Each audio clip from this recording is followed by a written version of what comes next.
جب بندے سے گناہ سرزد ہو جاتا ہے اور وہ معافی مانگ لیتا ہے تو اللہ کو وہ بندہ بڑا ہی اچھا لگتا ہے۔ انسان کے اندر چونکہ یہ دونوں چیزیں رکھی گئی ہیں تو کبھی کبھی اس سے گناہ بھی سرزد ہو جائے گا۔ نیکی اس کی عقل، اس کا فہم، اس کا ادراک، شریعت کی رہنمائی، انبیاء کی تعلیمات اسے بتائیں گی کہ وہ نیکی کے راہ پہ چلے، لیکن کبھی کبھی بائیں سمت سے جو خواہشات اور آرزو ہے وہ بھی اس کو گھیر لیں گی اور اچانک اس سے کبھی کوئی گناہ بھی ہو جائے گا۔ اور اگر اچانک اس سے کبھی گناہ ہو گیا، کبھی آنکھ بھٹک گئی، کبھی خیال بہک گئے، کبھی سوچ میں آوارگی آ گئی، کبھی زبان نے میلا لفظ بول دیا، تو پھر کیا ہے کہ پھر فوری معافی مانگ لے۔ مومن جب گناہ کرتا ہے تو ایسی کیفیت ہوتی ہے جیسے ابھی احد پہاڑ تلے آ گیا ہے، اگر اس نے توبہ نہ کی تو کچل دیا جائے گا۔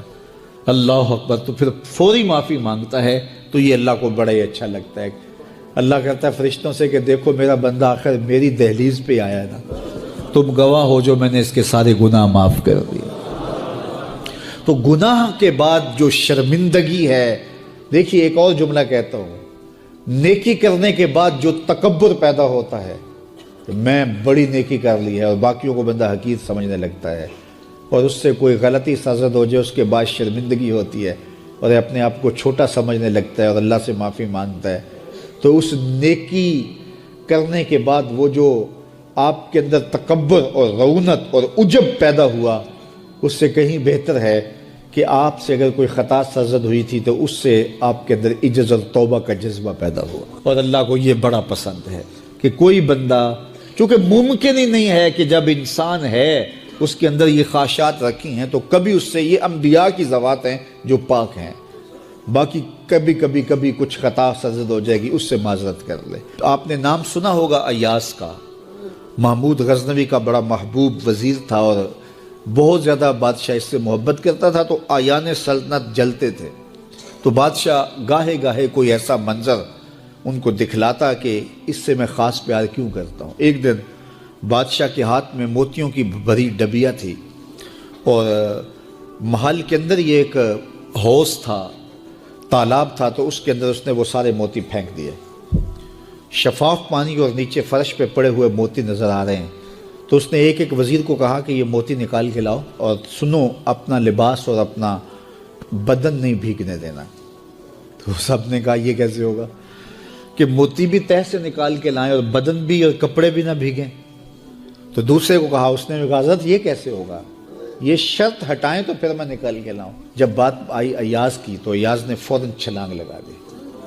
موتی پکڑے، ڈھونڈے، ہتھیلی میں لیے اور کانپتے ہوئے بدن کے ساتھ بادشاہ کے سامنے پیش ہوا، حضور یہ لے لیجئے۔ بادشاہ غصے میں تھا کہ میں نے کہا تھا لباس اور کپڑے بھیگنے نہیں چاہیے، تیرے بدن سے پانی نچڑ رہا ہے، تیرے لباس سے پانی نچڑ رہا ہے، یہ کیا؟ تو ایاز نے ہاتھ باندھ کے کہا، بادشاہ سلامت، آپ کے دو حکم تھے، ایک حکم یہ تھا کہ موتی نکال کے لانے ہیں، دوسرا حکم یہ تھا کہ کپڑے اور بدن بھیگنا نہیں چاہیے۔ ایک کام میں نے کر دیا ہے، دوسری غلطی ہو گئی ہے، معافی چاہتا ہوں۔ تو کہا وزیرو یہ ہے خوبی اس کی، تم نے کہا ہم کیسے نکال کے لائیں، اس تالاب میں اتریں گے تو بدن تو بھیگے گا ہی بھیگے گا۔ تو کہا جب شہوات دی گئی ہیں، خواہشات رکھی گئی ہیں، آرزویں دیوانی ہیں، اور پھر اس کائنات کے اندر رہ کر کے حضرت انسان کبھی تو اس تالاب کی غلاظت سے اپنے آپ کو بھر ہی دے گا، تو پھر کمال کیا ہے کہ نیکی کے پھول پیش کر دے، سجدے کے موتی پیش کر دے، رکوع اور قیام کے موتی پیش کر دے، ہمدردی انسانیت کے ساتھ پیار کے موتی پیش کر دے، سارے موتی پیش کرے، پھر مالک کا جلال کہ تیرے کپڑے کیوں بھیگے، یہ گناہ کیوں کیا، یہ گناہ کیوں کیا، ہاتھ جوڑ کے کہے مالک اس کی معافی مانگ، تو اللہ تعالیٰ پچھلے گناہ نہ صرف معاف کرتا ہے بلکہ ان گناہوں کو نیکیوں میں تبدیل کرتا ہے۔ یہ آیت کریمہ اپنے دامن میں اتنی روشنی اور اتنی جامعیت کے ساتھ دین کا خلاصہ ہمارے سامنے رکھتی ہے کہ ہماری روحیں وجد کرنے لگ جاتی ہیں۔ تو ارشاد فرمایا، بے شک اللہ حکم دیتا ہے عدل کا، احسان کا اور قرابت داروں کے ساتھ حسن سلوک کا، اور منع کرتا ہے بے حیائی سے، منکرات سے اور سرکشی اور تمرد سے۔ اور یہ اس لیے فرما رہا ہے کہ کہ تم نصیحت پکڑو تاکہ تمہارے سینے ہدایت کے نور سے روشن ہوں اور منور ہوں۔ حضرت حسن بصری رضی اللہ تعالی عنہ فرماتے ہیں کہ اس آیت کریمہ میں اللہ نے کسی بھی امر خیر کو چھوڑا نہیں ہے، ساری خیر اس کا خلاصہ بطور حکم ہمیں ارشاد فرما دیا، اور پھر فرمایا کہ اللہ تعالیٰ جل شانہ نے کسی برائی کو نہیں چھوڑا جس سے ہمیں منع نہ کر دیا ہو۔ ابن عاشور نے لکھا ہے کہ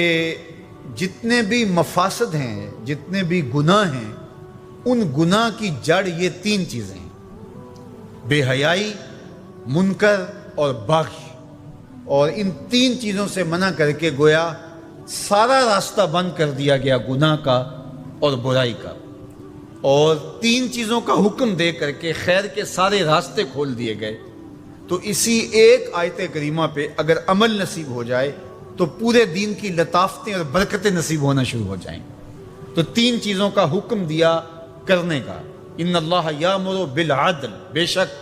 اللہ عدل کا حکم دیتا ہے، انصاف کا حکم دیتا ہے۔ اگر تم نجات پانا چاہتے ہو تو غصے کے اندر بھی اور سرشاری کے اندر بھی تمہیں عدل سے، انصاف سے کام لینا پڑے گا۔ تو ہمارا دین ہمیں عدل سکھاتا ہے، اور قیامت کے دن 7 اشخاص جن کو اللہ اپنے عرش کا ٹھنڈا سایہ عطا فرمائے گا، ان میں سے پہلا شخص حضور نے ارشاد فرمایا امام عادل، وہ شخص جو عدل و انصاف کرتا ہے، وہ امام، وہ حاکم جو عدل سے امور سلطنت نبھاتا ہے، کل قیامت کا دن ہوگا، کوئی سایہ نہیں ہوگا، اللہ اسے اپنے عرش کا ٹھنڈا سایہ نصیب فرمائے گا۔ روایت میں آتا ہے کہ قیامت کے دن جو بادشاہ ہوں گے، حکمران ہوں گے، ان کے ہاتھوں میں ہتھ کڑیاں ہوں گی، اور ان کو یوں میدان حشر میں لایا جائے گا۔ اگر انہوں نے عدل کیا ہوگا تو وہ ہتھ کڑیاں ٹوٹ جائیں گی اور انہیں جنت بھیج دیا جائے گا، اور اگر انہوں نے عدل و انصاف نہیں کیا ہوگا تو ان ہتھ کڑیوں کے ساتھ ان کو جہنم میں دھکیل دیا جائے گا۔ ہمیں عدل کرنے کی تلقین کی گئی۔ ملکوں کے اندر طمانینت، سکون اور قرار عدل کے ذریعے سے آتا ہے۔ ایک عربی کا مقولہ ہے الملک یدوم بالکفر ولا یدوم بالظلم، ملک کفر کے ساتھ تو قائم رہ سکتے ہیں لیکن ظلم کے ساتھ قائم نہیں رہ سکتے۔ علماء نے عدل کے حوالے سے یہ بات بھی لکھی ہے کہ اس کا مطلب اللہ نے ہمارے اوپر جو بھی فریضہ عائد کیا ہے اس کو پورا کرنا یہ عدل کہلاتا ہے۔ لوگوں کی امانات کو ادا کرنا یہ عدل کہلاتا ہے۔ ظلم کو ترک کرنا اور انصاف کا بول بالا یہ عدل کہلاتا ہے۔ اس عدل سے مراد صاحب حق کو حق دینا ہے، جس کا جو حق ہے اس کو دینا یہ عدل کہلاتا ہے۔ اللہ جو ہمیں عدل کا حکم دیتا ہے، اس کا مطلب ہے ہمارے ذمے جس کا حق ہے، ہمارے باپ کا ہے، ہماری اولاد کا ہے، ہماری ازواج کا ہے، ہمارے اہل خانہ کا ہے، ہمارے ہمسایوں کا ہے، دوستوں کا ہے، جس کا بھی حق ہمارے ذمے ہے، بلکہ فرمایا کہ تیرے نفس کا تیرے اوپر حق ہے۔ حدیث طویل ہے کہ حضور علیہ الصلوۃ والسلام نے فرمایا ان لربک علیک حقا، تیرے رب کا تیرے اوپر حق ہے، ولنفسک علیک حقا، اور تیرے نفس کا تیرے اوپر حق ہے، ولأہلک علیک حقا، اور تیرے اہل کا تیرے اوپر حق ہے، اور ایک حدیث کے لفظ ہیں ولزوجک علیک حقا، اور تیری بیوی کا تیرے اوپر حق ہے، فآت کل ذی حق حقا، ہر صاحب حق کو تو نے حق ادا کرنا ہوگا۔ تو جس کا ہمارے ذمے حق ہے، جب ہم وہ ادا کرنے لگ جائیں گے تو یہ عدل قائم ہوگا، اور عدل قائم ہوگا تو معاشرہ پرسکون ہو جائے گا۔